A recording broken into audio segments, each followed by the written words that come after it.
Hello student, welcome to our channel. आपके screen पे जो क्वेश्चन पेपर दिख रहा है ये Jamia BBA BCom combined entrance exam का क्वेश्चन पेपर है ये, और इसकी डेट ऑफ एग्ज़ाम है 29 अप्रैल 2023। इस बार 1 मंथ अर्ली भी हुआ एग्ज़ाम इसका अप्रॉक्स। तो इसका जो जीके का पोर्शन है वो अभी अफजल सर सॉल्व करेंगे। तो आप अपना क्वेश्चन, ये हमारे पास सेट बी है, अगर आपके पास कोई और सेट हो तो क्वेश्चन के अकॉर्डिंग आप इसे टैली कर लें। हमारे सेट में जीके का पोर्शन जो है वो क्वेश्चन नंबर 21 से स्टार्ट है, तो आप इसे अपने अकॉर्डिंग के सेट के अकॉर्डिंग जो है आप इसे टैली कर लेंगे। और आप बिलीव कीजिएगा कि जो सर ने पढ़ाया था और जो हमारी टीम ने करंट अफेयर्स पूरा कलेक्ट किया था, ऑलमोस्ट क्वेश्चन उन्हीं में से आए हुए हैं। अब हमारे किसी भी स्टूडेंट से आप इस चीज़ को पूछ सकते हैं। सर प्लीज़ आप कंटिन्यू कर लें, thank you. Hello students, welcome to our channel. आज हम डिस्कस करने जा रहे हैं बीबीए बीकॉम के बारे में हम डिस्कस करेंगे। और हमारे सेंटर के जो बच्चे हैं उन्हें पता है कि क्वेश्चन पेपर कैसा आया था और हमने क्या क्या डिस्कस किया था क्लासेज में, तो हम डिस्कस करेंगे। जो कि टोटल 40 क्वेश्चन हैं, 21 से स्टार्ट है और 60 तक है। तो टोटल 40 क्वेश्चन आए थे जीएस के, हम उन्हीं को ही डिस्कस करेंगे आज। तो हम स्टार्ट करेंगे अपने पहले क्वेश्चन से, क्वेश्चन नंबर 21 से। आपका क्वेश्चन नंबर 21 है, who became the new CEO of YouTube in February 2023। फरवरी 2023 में यूट्यूब के नए CEO कौन बने? यूट्यूब के नए CEO एक इंडियन बने हैं, इसलिए ये क्वेश्चन पूछा गया आपसे, जिनका नाम है Neal Mohan. Neal Mohan became the CEO of YouTube in 2023। Question number 22 हम एक बारी देखें। क्वेश्चन नंबर 22 है, who among the following deserve the credit for construction of Lal Qila. Lal Qila के कंस्ट्रक्शन के बारे में पूछा गया है। यहाँ पे क्वेश्चन थोड़ा अलग तरीके से पूछा गया, लेकिन डायरेक्टली यही है कि लाल किला किसने बनवाया था। तो इस क्वेश्चन का आप सबको एकदम बहुत बेहतरीन तरीके से पता होगा। लाल किला हो गया, जामा मस्जिद हो गया, ताजमहल हो गया, इन सब का कंस्ट्रक्शन का पूरा क्रेडिट शाहजहां को जाता है। तो डी ऑप्शन आपका करेक्ट है यहाँ पे, Shahjahan. Shahjahan is the correct one. Question number 23 हम देखेंगे, at the time of enactment of the constitution which one of the following ideals was not included in the preamble। Preamble के बारे में अगर हम बात करते हैं, India is a sovereign socialist secular democratic and Republic country, जिसमें socialist और जो एक आपका सोवरेन पहले से ही था, लेकिन सोशलिस्ट जो है वो बाद में ऐड हुआ था। और सोशलिस्ट और सेकुलर इंदिरा गांधी ने 42nd अमेंडमेंट 1976 के अंडर में ऐड किया था। तो यहाँ पे आपका जो सोशलिस्ट है ये वर्ड पहले से नहीं था, ये हमने 1976 में ऐड किया है। ठीक है, तो यहाँ पे करेक्ट ऑप्शन है सी, सोशलिस्ट। सोशलिस्ट हमारे कॉन्स्टिट्यूशन में पहले से ऐड नहीं था। सोशलिस्ट और सेकुलर वर्ड हमने 1976 में ऐड किया था अपने कॉन्स्टिट्यूशन में। क्वेश्चन नंबर 24 हम देखेंगे, among the following who cooperated with Raja Ram Mohan Rai in the implementation of his educational programs। राजा राम मोहन राय के जो एजुकेशनल प्रोग्राम थे उनमें उन्हें हेल्प किया था डेविड हरे ने। डेविड हरे ने हेल्प किया था उनके एजुकेशनल प्रोग्राम में। क्वेश्चन नंबर 24 का बी ऑप्शन करेक्ट है। नंबर 25 हम देखेंगे। क्वेश्चन नंबर 25 है, Lord Macaulay is associated with. Lord Macaulay ने इंग्लिश को ऑफिशियल लैंग्वेज बनाया था इंडिया का। फिलहाल अगर हम ऑफिशियल लैंग्वेज की बात करते हैं, ऑफिशियल लैंग्वेज 22 है, लेकिन उनमें इंग्लिश इंक्लूडेड नहीं है। लेकिन लॉर्ड मकाले ने इंग्लिश एजुकेशन को उस टाइम पे ऑफिशियल और कंपल्सरी बना दिया था। तो ऑप्शन ही करेक्ट है। नेक्स्ट क्वेश्चन हम देखेंगे। Question number 26, who among the following used the phrase un-British to criticize the English colonial control of India। एक बुक है जिसका नाम है un-British rule in India, poverty and un-British rule in India, जिसे दादा भाई नौरोजी ने लिखा था। तो अन-ब्रिटिश रूल का जो कॉन्सेप्ट है ये दादा भाई नौरोजी से ही आता है। तो दादा भाई नौरोजी ने ये वर्ड फर्स्ट टाइम यूज किया था, अन-ब्रिटिश रूल। और इस वर्ड के मतलब था कि अन-ब्रिटिश रूल जो है इंडिया में, यहाँ पे भुखमरी छा रही थी और जो पर कैपिटा इनकम था इन्होंने 20 रुपीज के आसपास बताया था, तो बहुत ज्यादा गरीबी थी। तो उन्होंने अन-ब्रिटिश रूल इन इंडिया से रिलेटेड एक बुक भी लिखा था। क्वेश्चन नंबर 27 है, where was the first iron and steel industry of India establish. India की फर्स्ट स्टील और आयरन इंडस्ट्री जमशेदपुर में लगाई गई थी। Jamshedpur is the correct one. Question number 28 हम देखेंगे, the first railway line in India was opened in the year. जो first Indian railway line है वो थाने टू मुंबई के बीच में चली थी, मुंबई टू थाने, जो 1853 में स्टार्ट हुई थी। 1853 is the correct one, first railway in India. Question number 28 हम देखेंगे, हु फाउंडेड इंडिपेंडेंट सल्तनत ऑफ बंगाल। इंडिपेंडेंट सल्तनत जो बंगाल का था, बंगाल पहले मुगल के अंडर में था, लेकिन इंडिपेंडेंट सल्तनत इसका इलियास शाह ने स्टार्ट किया था। क्वेश्चन नंबर 29 हम देखेंगे, हु फाउंडेड इंडिपेंडेंट सल्तनत ऑफ बंगाल। जो बंगाल है वो पहले मुगल्स के कंट्रोल में आता था, लेकिन जब मुगल्स का कंट्रोल उस पे से खत्म होने लग गया तो बंगाल एक इंडिपेंडेंट सल्तनत बन गया। तो उसके फर्स्ट जो थे उनका नाम था इलियास शाह, जो शाही डायनेस्टी या फिर शाह डायनेस्टी के नाम से भी जाना जाता था। Ilyas Shah is the correct one, option b. Question number 30 हम देखेंगे, when was the battle of Plassey fought. Battle of Plassey 1757 में हुआ था, correct one is a. Question number 31 हम देखते हैं। क्वेश्चन नंबर 31 है, a small arrow or blinking symbol on desktop is called. जो आपके कंप्यूटर डेस्कटॉप पे एक एरो दिखता है उसे हम कर्सर बोलते हैं। ये कंप्यूटर का क्वेश्चन आया था, कर्सर, जो कि बहुत ही इजी क्वेश्चन है। आप कर्सर नॉर्मली जानते हैं, जो माउस वगैरह से रिलेटेड हो, कर्सर। तो क्वेश्चन नंबर 32 हम देखेंगे, space are attempts by individuals to obtain confidential information from you by falsifying their identity. Basically इनका कहने का मतलब वो अपनी आइडेंटिटी गलत तरीके से बता के आपके इंफॉर्मेशन को कलेक्ट करते हैं, जिसे हम फिशिंग स्कैम बोलते हैं। आप जैसे कोई फोन किया, आपके credit card number, debit card number लेके आपके अकाउंट को खाली कर दिया, तो ऐसे टाइप के इंफॉर्मेशन आपसे लेते हैं, उन्हें बोलते हैं फिशिंग स्कैम्स। फिशिंग स्कैम्स ये आजकल काफी ज्यादा फेमस है। इसमें कई सारी सीरीज वगैरह भी बनी है, लाइक जमतारा, और कई तरीके की सीरीज भी बनी थी। तो फिशिंग स्कैम है इसका करेक्ट ऑप्शन। क्वेश्चन नंबर 33 हम देखेंगे, the electromagnetic radiation most prevalent in the atmosphere is. जो मोस्ट प्रेविलेंट इलेक्ट्रोमैग्नेटिक रेडिएशन है वो इंफ्रारेड है। इसमें करेक्ट ऑप्शन आपका बी, इंफ्रारेड। क्वेश्चन नंबर 34 हम देखेंगे, द ओजोन लेयर एब्जॉर्ब्स। आप सबको बहुत बेहतरीन तरीके से पता, ओजोन लेयर हमें प्रोटेक्ट करता है अल्ट्रावायलेट रेज से, यूवीसी, यूवी रेज से हमें प्रोटेक्ट करता है, जिससे हमें स्किन कैंसर होने के चांसेस होते हैं। तो जो ओजोन लेयर है वो आपके अल्ट्रावायलेट रेज को एब्जॉर्ब कर लेता है। अगला ऑप्शन है, project tiger was launched in the year. देखिए प्रोजेक्ट टाइगर जो है ये काफी ज्यादा इस बार फेमस हुआ है, क्योंकि अभी मोदी जी ने एक 3176 या 74 के आसपास कुछ डेटा भी बताया था उन्होंने कि इतने टाइगर्स इस टाइम इंडिया में हैं। तो ये जो प्रोजेक्ट आया था, ऐसे आया तो 1972 में था, लेकिन ये लॉन्च हुआ था 1973 में। क्वेश्चन नंबर 35 का ए है 1973। क्वेश्चन नंबर 36 हम डिस्कस करेंगे, विच historical monuments in Delhi is a synthesis of Persian and Indian styles of architecture. तो सबसे पहले बना था और सबसे फेमस हुआ था वो आपका था हुमायूं टॉम, जो उनकी वाइफ ने उनके लिए बनाया था, Humayun tomb. Option b is the correct one, Humayun tomb. Question number 37 है, during the Mughal rule the copper coin was known as. Mughals के टाइम पे जो कॉपर कॉइन था उसे दम नाम से जाना जाता, dam was the correct one, option A. Question number 38 है आपका, the blood vessels with the smallest diameter are called. दो सबसे स्मॉलेस्ट डायमीटर के साथ ब्लड वेसल्स होते हैं उन्हें कैपिलरीज बोला जाता है। ये capillaries is the correct one, option ए। 39 है आपका, जजिया वॉज री इम्पोज ड्यूरिंग द रीगन।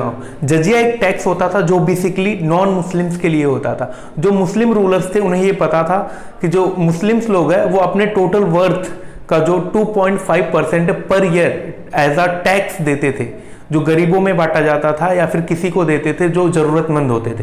तो इस बिहाफ पे उन्होंने जो नॉन मुस्लिम्स होते थे उनके ऊपर भी एक टैक्स लगाया था, जिसे जजिया टैक्स के नाम से जाना जाता था। तो जो जजिया था इसे अकबर ने भी खत्म कर दिया था, लेकिन जब औरंगजेब का टेन्योर आया तो औरंगजेब ने इस टैक्स को दोबारा से रीइम्पोज कर दिया। तो यहाँ पे रीइम्पोज दोबारा से किया था औरंगजेब ने। Option c is the correct one. जो 2.5% होता था मुस्लिम्स टैक्स उसे जकात बोलते थे, तो उस बिहाफ पे जजिया टैक्स इंपोज किया गया था। 40 आपका, which state wins best tableau prize in 74th Republic Day parade. तो इसमें जो टैब्लो होता था, जो झांकियां निकलती है ना, उस पे बेस्ट प्राइज मिलता है। इस बारी का जो बेस्ट प्राइज मिला था वो उत्तराखंड को मिला था। उत्तराखंड आपका डी ऑप्शन है, D option is the correct one. Uttarakhand इस बारी बेस्ट टैब्लो का अवार्ड जीता था। क्वेश्चन नंबर 41 है हमारा, Aligarh Muslim university AMU was founded by. AMU को फाउंड किया था सर सैयद अहमद खान ने। AMU was founded by sir Syed Ahmad Khan. Option A is the correct one. Question number 42 है आपका, the right to education act came into force in the year. ये repeated question है, last year Aligarh में भी पूछा गया था, कई बार डिस्कस किया हुआ क्वेश्चन है। 2010 में राइट टू एजुकेशन क्या किया गया था, इन्फोर्स किया था 2010 में। क्वेश्चन नंबर 43 है, the Tibetan river Tsangpo enters India through the state of. जो एक रिवर है ब्रह्मपुत्रा, वो इंडिया में एंटर करती है अरुणाचल प्रदेश से। 43 option A1 will be the correct one. तो ब्रह्मपुत्रा रिवर जो है उसे टिसैंगपो के नाम से चाइना तिब्बत में जाना जाता है, जो इंडिया में आके ब्रह्मपुत्रा नाम से जानी जाती है। इसी तरीके से एक और रिवर है गंगा, जो इंडिया में गंगा नाम से जानी जाती है, लेकिन जब वो बांग्लादेश में जाती है तो उसे पद्मा नाम से जाना जाता है। तो रिवर्स का नाम चेंज हो जाता है कंट्री के चेंज होने पे। क्वेश्चन नंबर 44 है, which among the following is a biodiversity hotspot. Biodiversity का जो हॉटस्पॉट माना जाता है वो हिमालयाज को माना जाता है और वेस्टर्न घाट्स को माना जाता है। तो यहाँ पे हिमालय तो आपका ऑप्शन में है नहीं, Western Ghats is known as the biodiversity hotspot. Question number 45 है हमारा, Which of the following animal was not known to the Indus Valley Civilization? Indus Valley Civilization जिसे हम हड़प्पा सिविलाइजेशन के नाम से भी जाना जाता है, तो इसमें हॉर्स एक ऐसा एनिमल था जिसे उस टाइम पे जाना ही नहीं जाता था। Horse will be the correct one, horse आपका यहाँ पे सही ऑप्शन है। क्वेश्चन नंबर 46 है, the archaeological finds from Alamgirpur in Ghaziabad district reflected the. Alamgirpur है वो लास्ट है आपका, जो आपका ईस्ट रीजन है, Alamgirpur is the last one of Harappan civilisation. और जब आप ईस्ट और वेस्ट में देखेंगे ना, ऊपर जम्मू कश्मीर से लेके नीचे महाराष्ट्र से लेके उत्तर प्रदेश और पाकिस्तान तक, यहां तक हड़प्पन सिविलाइजेशन फैला हुआ है। तो आलमगीरपुर जो है वो हड़प्पन सिविलाइजेशन का एक पार्ट है। तो यहां पे option A will be the correct one, Harappan culture. उसके बाद आपका question number 47, the Indian king who opposed Alexander was. Alexander के अगेंस्ट में किसने अपोज किया था जब अलेक्जेंडर इंडिया में आया था? तो ये सिंध के राजा थे जिनका नाम था पोरस। पोरस अपोज्ड अलेक्जेंडर, तो option A will be the correct one, Porus. Question number 48 हमारा, which of the following is a cold ocean current. ये ओशियानिक करंट बहुत बारी पूछा गया, इसमें लैब्राडोर पूछा जाता है या फिर गल्फ स्ट्रीम पूछा जाता है, जो यहाँ पे मेंशन नहीं, इस बारी कुछ नए नए ऑप्शंस दे दिए हैं। तो ये कुछ ओशियानिक करेंट्स है। तो यहाँ पे पूछा गया विच of the following is a cold oceanic current. Brazil current एक हॉट ओशियानिक करंट है, गल्फ स्ट्रीम एक हॉट ओशियानिक करंट है, कुरोशियो एक करंट है जो हॉट है, और यहाँ पे एक हमबोल्ट है करंट जो है वो यहाँ पे कोल्ड करंट है। तो option d will be the correct one, Humboldt is the cold current. Question number 49 है, the recycle bin stores discarded items until. Recycle bin किसी भी डिस्कार्डेड या डिलीटेड आइटम को तब तक रखता है जब तक आप उसे एम्प्टी ना कर दे, you empty it. Option A will be the correct one. Question number 50 देखते हैं हम, what is the default file extension for all words document. जितने भी वर्ड्स डॉक्यूमेंट होता है उनका जो फाइल एक्सटेंशन होता है वो डॉक होता है, DOC. Option A will be the correct one. Question number 51 है, विच medal did India win in the Asia mixed team badminton championship 2023। इसमें इंडिया को ब्रॉन्ज मेडल मिला था, इंडिया को ब्रॉन्ज मेडल मिला था। क्वेश्चन नंबर 52 आपका, which country's government has requested India to supply 300 electric buses. तो हम रसिया का जो हम अकॉर्डिंग टू अस, तो जो रसिया का जो टोटल टेक्निक्स वगैरह है और साइंस एंड टेक्नोलॉजी वो हमसे बेहतर है, यूएसए का हमसे बेहतर, चाइना का हमसे बेहतर। आप अगर इसे एलिमिनेट करेंगे ना तो भी आपको बांग्लादेश दिख जाएगा कि हमसे चाइना तो इलेक्ट्रिक बस ले नहीं सकता, यूएसए नहीं लेगा, रसिया नहीं ले सकता, कौन ले सकता है? Bangladesh. Bangladesh will be the correct one. Question number 53 हमारा, on 23 February who has been nominated by the US to become the president of the World Bank। ये काफी करंट का टॉपिक है, बहुत ही ज्यादा फेमस टॉपिक है। अजय बांगा को नॉमिनेट किया गया है वर्ल्ड बैंक के नए सीईओ के, नए प्रेसिडेंट बनाए गए हैं वर्ल्ड बैंक के, Ajay Banga. Ajay Banga will be the correct one, Ajay Banga. यहाँ पे अंशुला कांत है, गीता गोपीनाथ है, गीता गोपीनाथ जो IMF की है वो एडवाइजर है। अमिताभ चौधरी, ये पहले ही नीति आयोग के, अमिताभ कांत थे, अमिताभ चौधरी नहीं, अमिताभ कांत थे वो जो नीति आयोग के थे। अंशुला कांत ये भी IMF से रिलेट करते हैं। यहाँ पे जो करेक्ट वन है अजय बांगा, जो पहले मास्टर कार्ड के सीईओ थे। क्वेश्चन नंबर 54 है, which took oath as the 9th governor of Chhattisgarh. यहाँ पे थोड़ा सा मुझे ऑप्शन में नहीं लेकिन क्वेश्चन में थोड़ी सी दिक्कत लग रही, क्योंकि 9th गवर्नर नहीं, वो 7th गवर्नर है, जो आपका विश्वभूषण हरिश्चंद्रन है, वो आपके 7th गवर्नर है। तो अगर क्वेश्चन गलत होता है तो ठीक है, नहीं तो अगर वो सही मानते हैं तो option B will be the correct one, Vishwabhushan Harishchandra. Question number 55 देखेंगे हम, national science day is celebrated every year on 28 February in India to commemorate whose honour. CV Raman, Raman effect के लिए इन्हें नोबेल भी मिल चुका है, तो सीवी रमन की याद में हम नेशनल साइंस डे मनाते हैं, सीवी रमन। क्वेश्चन नंबर 56 है, who won the best FIFA women's player 2022 award. FIFA best women's player का अलेक्सिया प्यूटलेस को मिला था। Alexia Putellas will be the correct one, option A. Question number 57 है, the substances most commonly used as a food preservative is. जो सबसे commonly use preservative food का है वो बैक्सोनिक एसिड है, तो option A will be the correct one. Question number 58 है, commercial vehicles और not produced by which of the following companies in India. Birla Yamaha है, ये कॉमर्शियल व्हीकल प्रोड्यूस नहीं करता। यामाहा जो है वो कॉमर्शियल व्हीकल्स इंडिया में प्रोड्यूस नहीं करता। बाकी डीसीएम, टैल्को और अशोक लेलैंड ये लोग करते हैं। बाकी जो बिरला यामाहा है वो कॉमर्शियल व्हीकल या इंडिया में प्रोड्यूस नहीं करते हैं, ऑप्शन ए। क्वेश्चन नंबर 59 है, the most learned medieval Muslim ruler who was well versed in various branches of learning including astronomy, mathematics and medicine वो। जो सबसे पढ़ा लिखा दिल्ली सल्तनत का राजा था वो मोहम्मद बिन तुगलक था। तुगलक डायनेस्टी का जो बहुत ही ज्यादा पढ़ा लिखा था, इसलिए उसे पागल भी माना जाता था, तो Mohammad bin Tughlaq is the correct one.